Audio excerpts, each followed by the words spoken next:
So for our hidden gems, my group chose Moonbean, Silver Snail, and Black Market.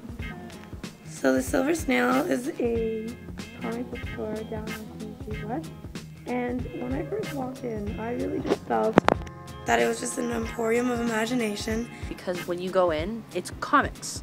And like the atmosphere just makes you feel like, I'm not gonna lie, it made me feel a little nerdy, but I liked it. It was awesome. I got to see how different types of art, especially this comic art and all the action figures and all the different books. And there are bins with all the comics you need in them. Everything's sorted out and organized properly. There is space for you to walk. Just to see like all these collectibles and how like one little thing that you can buy for like $1 will grow in value, and it's like how precious it is even though it's just like a comic. Like I enjoy comic book reading. And it's funny because we walked in and it was like, I just felt like it was her nook.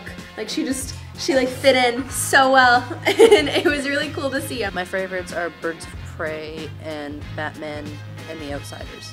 Moonbean, it's hard to describe exactly why that place is just so captivating, but we're gonna give it a shot. Well, Moonbean is a cafe that's in Kensington Market, and I was brought there first in grade 10 after I performed the school show with two of my older castmates, and I always felt it was really, really cool to go down there because it was a juxtaposition of the surreal, fast-paced life that downtown represents, and then it was just a little local cafe that gave me ease and made me calm and serene. Walk in, and the atmosphere is just incredible.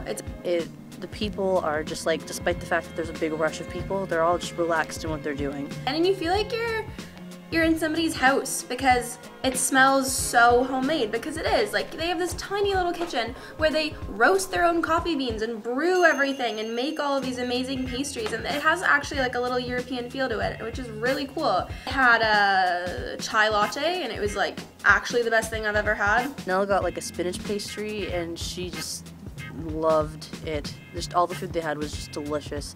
The third place we went to was called the Black Market. The reason it was so cool is because the Black Market is like this, it's kind of dingy, I'm not gonna lie, but it's a vintage store that combines vintage clothing with new clothing. They have shoes and shirts and pants and vests and coats, and it's a small cramped space, but they've got a lot of good stuff packed in there. And it's just so cool because you never know what you're gonna find. You look through these things and like every piece of clothing has a story. You never know who wore it. You never know what they did in it.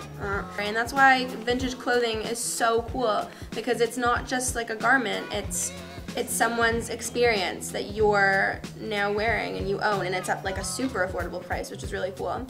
Toronto is filled with really great places and really great opportunities. The people you find around here are just excellent. I think the 3 gems that we chose really show how our city is and like how it operates and just the way that everything is different.